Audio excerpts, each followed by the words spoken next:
कैसे बेटा? Chapter 2 relation and function, introduction and solution है हम लोग करने जा रहे हैं। किसका बेटा? Exercise 2.1, exercise 2.1। ठीक है, ठीक बेटा। ये चैप्टर का क्या नाम है बेटा? Relations and function. ठीक है, तो रिलेशंस हम लोग अपना डेली लाइफ में भी देखते हैं बेटा। रिलेशंस सोशल लाइफ में हस्बैंड और वाइफ का एक रिलेशन होता है। ठीक है, फादर सन का रिलेशन होता है, मदर डॉटर का रिलेशन होता है। ठीक है, मदर और सन का रिलेशन होता है। ठीक है, ये सोशल लाइफ में रिलेशन है बेटा। ठीक है, और मैथमेटिक्स में भी रिलेशन होते हैं। जैसे मान लीजिए 4 और 5 के बीच में एक रिलेशन है। क्या है बेटा? 4 इज लेस देन 5। 4 क्या है? 5 से छोटा है। 4 इज लेस देन 5। ठीक है, 2 इज ग्रेटर देन 1। ठीक है, ये रिलेशन है। 5 यदि कोई रिलेशन ऐसा भी है कि x इक्वल टू 5, ये सब क्या बेटा? रिलेशन है। कोई सेट B है जो सेट A का सबसेट है, तो ये भी एक बड़ा रिलेशन है। ठीक है, तो ये हम लोग डेली लाइफ में, सोशल लाइफ में रिलेशन भी देखते हैं, और अपना मैथमेटिक्स में भी हमने देखा कि रिलेशन इस तरीके से फॉर्म होते हैं। ठीक, मेनली जो रिलेशन है मैथमेटिकल रिलेशन, वो हम एक्सरसाइज 2.2 में करेंगे। अभी 2.1 के लिए हम लोगों को क्या देखना है? एक कार्टेशियन प्रोडक्ट देखना। ठीक है, दो सेट हैं या दो से अधिक सेट हैं, उनको हम कैसे आपस में मल्टीप्लाई करते हैं, कार्टेशियन प्रोडक्ट। ठीक है, क्यों बेटा? कार्टेशियन से हम लोग तो पहले से ही अवेयर हैं। कार्टेशियन क्या होता है? जैसे मान लीजिए दो लाइनें हैं, एक एक्सिस है जो हॉरिजॉन्टल लाइन है, और एक वाई एक्सिस है। ठीक है, जो वर्टिकल लाइन है। तो किसी पॉइंट को लोकेट करने के लिए क्या बेटा? किसी पॉइंट को लोकेट करने के लिए हम लोग क्या करते थे? उसका एक्सिस लेते थे और उसका ऑर्डिनेट लेते थे। जैसे मान लीजिए ये पॉइंट यहाँ है, तो इसका करेस्पॉन्डिंग एक्सिस क्या है? ठीक है, मान लो ये 3 यूनिट है और इसका करेस्पॉन्डिंग ऑर्डिनेट क्या है? ये मान लो 4 है, तो इस पॉइंट का कोऑर्डिनेट होता है 3, 4। अगर देखो पेयर में है बेटा, है ठीक है, किसी कोऑर्डिनेट को हम कार्टेशियन प्लेन में एक्सप्रेस करने के लिए एक पेयर चाहिए। कौन सा? जो एक्सिस का एक्सिस आपको बताए और वाई एक्सिस के ऑर्डिनेट को बताए। कुछ इसी का तरीके से हमको कार्टेशियन प्रोडक्ट में करना है। ठीक है, इसलिए इसका नाम कार्टेशियन प्रोडक्ट है। ठीक बेटा, तो कार्टेशियन प्रोडक्ट में जैसे मान लीजिए कार्टेशियन प्रोडक्ट ऑफ सेट्स,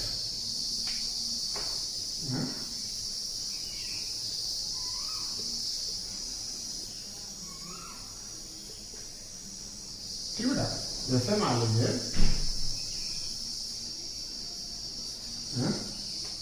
दो सेट हैं। कौन कौन से हैं? मान लो सेट ए है, लेट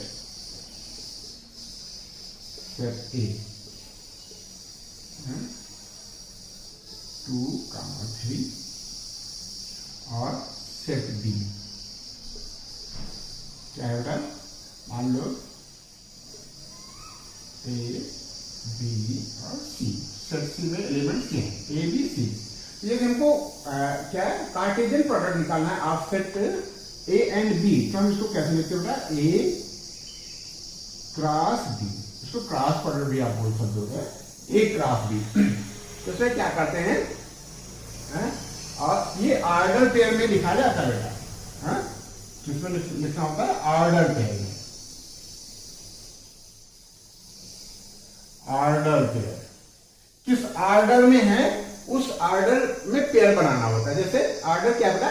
ए पहले है, तो ए का करेस्पॉन्डिंग एलिमेंट्स हम पहले लेंगे और उसका बी के सेट से बी सेट में जो एलिमेंट्स है उनमें हम मल्टीप्लाई करेंगे। जैसे हमने 2 पकड़ा बेटा, तो 2 का पेयर बनेगा ए के साथ, एक सबसेट ये हो गया।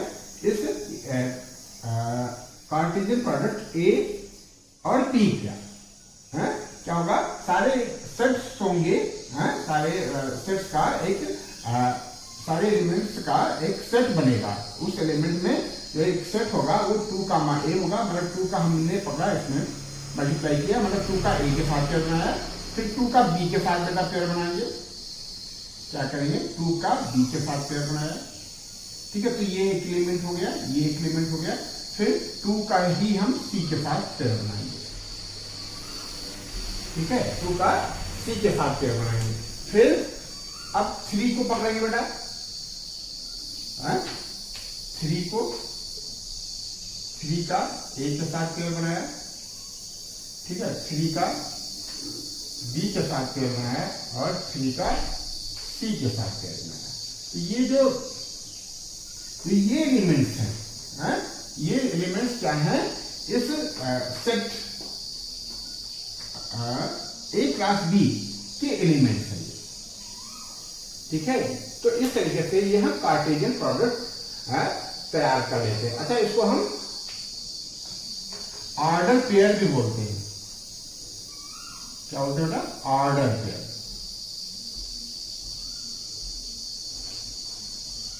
ठीक है। तो कार्टेशियन प्रोडक्ट में यदि सेट ए है, सेट बी है, इसका मल्टीप्लिकेशन है, तो इसको हम सेट बिल्डर फॉर्म में ऐसे भी लिख सकते हैं, क्या, A cross B equal to A comma B where x belong set A, sorry small a set belong A and small b set belong B, ठीक है। ए क्लास बी पता करना है तो हमको ऑर्डर पे लिखना है ए कामा बी, सच दैट वो ए कामा बी ऐसे हो कि ए किससे हो, ए सेट ए से बिलोंग कर रहा हो और जो स्मॉल बी एलिमेंट है वो कैपिटल बी सेट बी से बिलोंग कर रहा हो, ठीक है। तो ये हुआ बेटा कार्टेशियन प्रोडक्ट। एक्सरसाइज 2.1 में हमको कार्टेशियन प्रोडक्ट से ही रिलेटेड चीजों को सॉल्व करना है। इंट्रोडक्शन में हमारा कार्टेशियन प्रोडक्ट ही है, ठीक है, इतना नोट कर लो। फिर हम लोग कार्टेशियन प्रोडक्ट की प्रॉपर्टी पढ़ते हैं कि उसको हम कैसे मल्टीप्लाई करते हैं, उसके क्या क्या रूल्स हैं, ठीक है, ये नोट कर लो। हम लोग आगे बढ़ते हैं, नोट कर लो बेटा।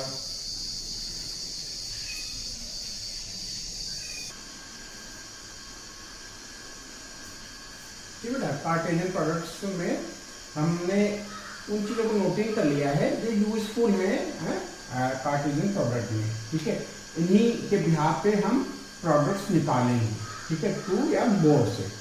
पहली प्रॉपर्टी है, पहली प्रॉपर्टी है कि 2 order pair are equal if and only if corresponding elements are equal. जैसे बेटा कोई ऑर्डर पेयर है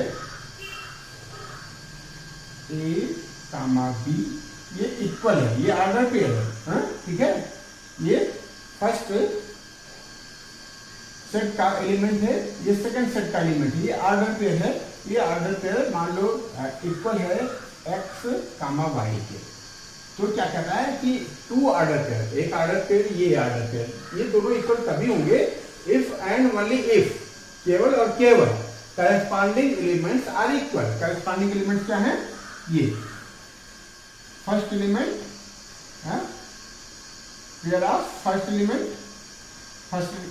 ऑफ पेयर इक्वल होंगे, तभी ये ऑर्डर पेयर इक्वल होगा। A equal to x and b equal to बेटा वाई, ठीक है। ये है कि 2 ऑर्डर पेयर, ये ऑर्डर पेयर जिसके एलिमेंट्स ए कामा बी है और ये ऑर्डर पेयर जिसमें एक्स और वाई है। पेयर में बेटा एक्स और वाई ये दोनों इक्वल तभी होंगे जब इनके corresponding elements only if corresponding elements are equal, A X के इक्वल हो और बी वाई के इक्वल हो, ठीक बेटा। और सेकंड को भी समझ लेते हैं बेटा। सेकंड प्रॉपर्टी क्या है, सेकंड प्रॉपर्टी क्या है, सेकंड गाइडलाइन क्या है if numbers of elements in set A equal to P, जैसे मान लीजिए सेट पी में एलिमेंट्स हैं 2, 3, numbers of elements in set A equal to P, ठीक है। मान लीजिए सेट ए है, इसके एलिमेंट 2, 3 है, और जो सेट बी है इसके एलिमेंट्स ए, बी एंड सी हैं। तो जो ए क्रॉस बी होगा बेटा, ठीक है, ए जो क्रॉस बी होगा उसके नंबर ऑफ एलिमेंट्स कितने होंगे, टी इंटू क्यू। क्या होगा, टी इंटू क्यू, मतलब 2 इंटू 3, 2 एलिमेंट्स इसके हैं तो 2 से हम मल्टीप्लाई कर दें, इसमें 2 इंटू 3 यानी 6 हो जाएगा। नंबर ऑफ एलिमेंट्स कितने होंगे, 6। तब जब सेट ए में 2 एलिमेंट्स हैं और सेट बी में 3 एलिमेंट्स हैं, तो A cross B, Cartesian product of A and B में जो नंबर्स ऑफ सेट होंगे वो बेटा इन दोनों के मल्टीप्लिकेशन के इक्वल होंगे। नंबर्स ऑफ सेट ए में जितना है numbers of elements in set A और numbers of elements in set B, दोनों को मल्टीप्लाई कर देते हैं तो numbers of elements in A cross B आ जाता है, ठीक है। और थर्ड प्रॉपर्टी क्या है, थर्ड प्रॉपर्टी ये है कि at least one of A and B is infinite, ठीक है। यदि एक इन्फिनाइट है, ए इन्फिनाइट हो या बी इन्फिनाइट हो, दोनों इन्फिनाइट हो, तब भी रिजल्ट क्या आता है, ए क्रॉस बी जो है और इन्फिनाइट होता है और बी क्रॉस ए भी इन्फिनाइट होता है। समझना बेटा, दोनों में से कोई एक, या तो ए इन्फिनाइट हो या बी इन्फिनाइट हो या दोनों इन्फिनाइट हो, तो जो रिजल्ट आएगा ए क्रॉस बी का वो क्या होगा बेटा, इन्फिनाइट होगा, या बी क्रॉस ए भी इन्फिनाइट है।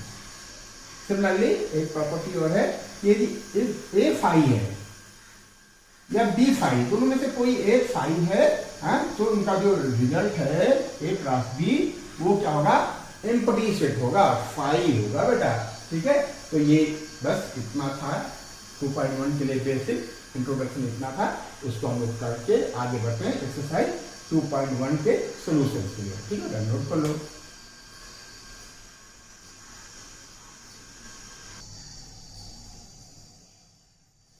क्वेश्चन नंबर 1 हमने नोट कर रखा है एक्सरसाइज 2.1 का। कहता है if this equal to this find value of X and Y. क्या पता करना बेटा, एक्स की वैल्यू और वाई की वैल्यू पता करना है। कहता है if X upon 3 plus 1 comma Y minus 2 upon 3 equal to 5 upon 3 comma 1 upon 3, ठीक है। देन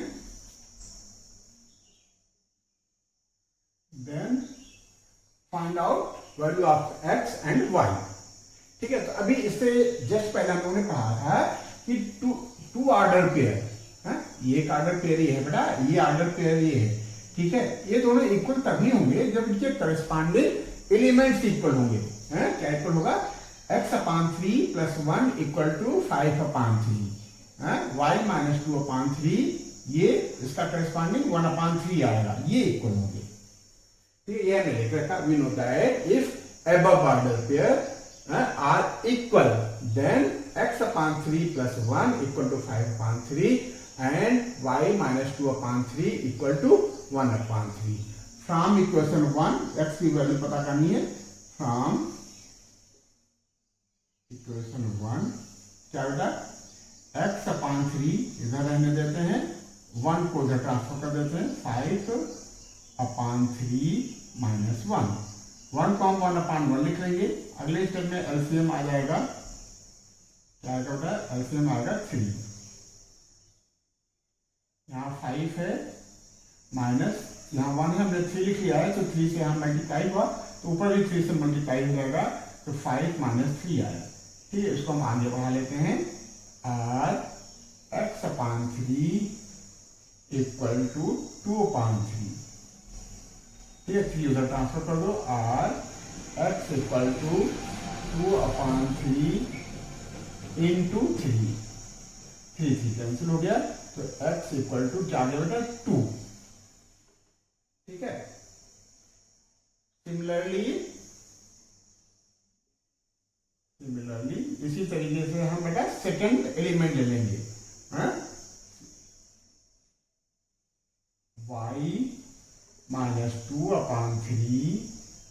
इक्वल टू 1/3 और y इक्वल टू 1/3 प्लस 2/3 और y इक्वल टू 3/3 3/3 और y इक्वल टू 1।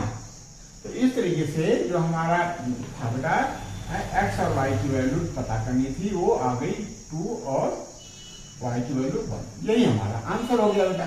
ठीक है, हाँ, हमको ये पता है कि ये ऑर्डर पेयर इक्वल है तो उनके करस्पॉन्डिंग एलिमेंट्स इक्वल होंगे। तो this equal to this and this equal to this, एक लीनियर इक्वेशन बन गया, हम लोगों ने सॉल्व कर लिया।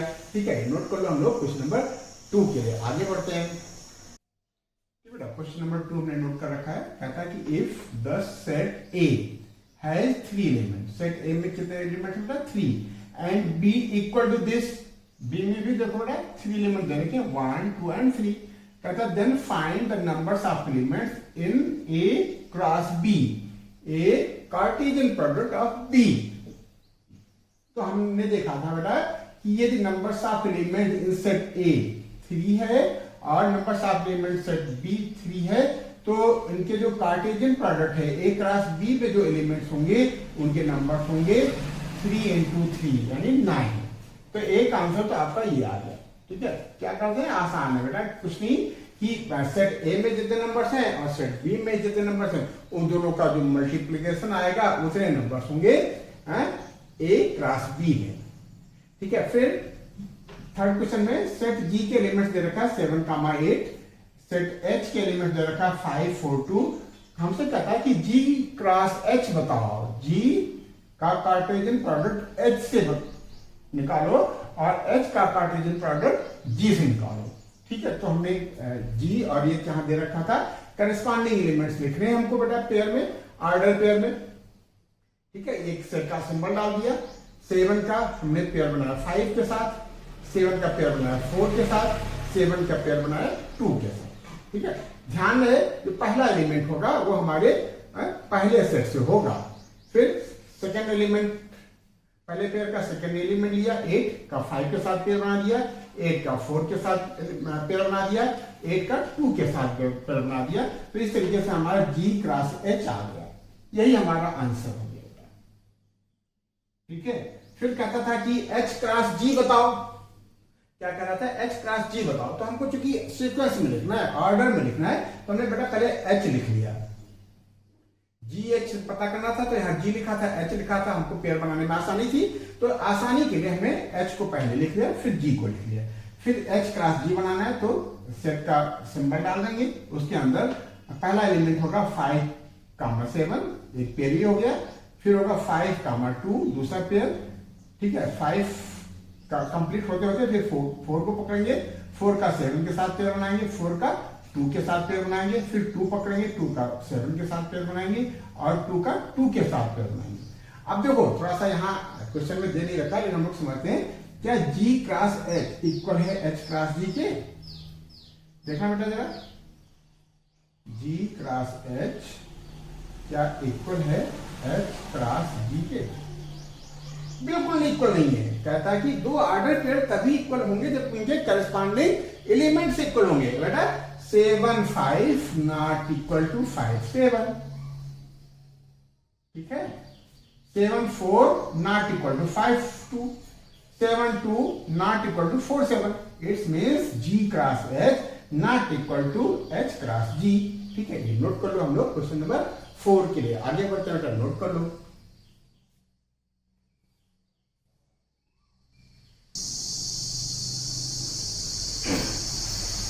क्वेश्चन नंबर 4 हमने नोट कर रखा है, कहता है स्टेटमेंट्स आर ट्रू और फॉल्स, ये हमको बताना है। ठीक है, rewrite the given statement correctly, ये रॉन्ग है कोई स्टेटमेंट हमको दोबारा लिखना है। कहता है if T equal to this and Q equal to this then P cross Q क्या होगा बेटा? P क्रॉस Q क्या होगा बेटा? M का N के साथ पेयर होना चाहिए, Mn होना चाहिए, वेरी गुड। फिर M का N के साथ होना चाहिए जो यहाँ नहीं है बेटा। ठीक है, फिर N का N के साथ होना चाहिए, ये भी नहीं है। तो ये स्टेटमेंट क्या बेटा? फॉल्स है। स्टेटमेंट क्या बेटा? फॉल्स है। फिर करेक्ट क्या होगा बेटा, P क्रॉस Q क्या होगा, हम P का एलिमेंट लेते हैं N और इसका करस्पॉन्डिंग Q का लेते हैं N, एक पेयर बना दिया। फिर M का पेयर बनाएंगे बेटा M के साथ, ठीक है। फिर N पकड़ेंगे, N का पेयर बनाएंगे M के साथ और फिर N का पेयर बन जाएगा इसके साथ N के साथ। ये होगा बेटा हमारा करेक्ट स्टेटमेंट। क्यों कहता है if A and B are non empty sets, non empty set है, then A cross B is non empty set. Very good, statement तो सही बेटा। Of order pair XY such that X belong A and Y belong B। Very good. ये क्या बेटा, ये जो order pair है वो XY है, X बिलोंग कर रहा है P से और Y बिलोंग कर रहा है Q से। कोई भी पकड़ लो, M कहाँ का है बेटा, P का है, और N ये M कहाँ का है, Q का है, ये N कहाँ है P का है, और ये N कहाँ का है, इस Q का है। ठीक है, तो जो करस्पॉन्डिंग एलिमेंट है, जो पहला है वो कहां से होगा, सेट ए से होगा, और जो दूसरा एलिमेंट है वाई वो सेट बी का होगा। तो स्टेटमेंट तो बेटा हमारा ये ट्रू है। ठीक है, फिर कहता है कि इफ थर्ड पार्ट है, इफ ए क्या बेटा 1, 2 और बी है 3, 4, देन ए क्रॉस बी इंटरसेक्शन 5। अब देखो बेटा ये स्टेटमेंट तो हमको ट्रू लगता है, ट्रू लगता है, क्यों है, ट्रू है। क्यों ट्रू है, देखो बी इंटरसेक्शन जो 5 होता है किसी सेट का नल सेट के साथ यदि हम इंटरसेक्शन निकालते हैं बेटा तो नल सेट ही आता है। ठीक है, बी का इंटरसेक्शन यदि इससे करेंगे तो नल सेट आएगा। तो इस स्टेटमेंट को आप ऐसे भी लिख सकते हो A क्रॉस 5। और हमेशा किसी दो सेट में से एक सेट यदि 5 है, नल सेट है, तो पूरा का पूरा रिजल्ट हमारा जो क्रॉस मल्टीप्लिकेशन का है वो 5 आता है।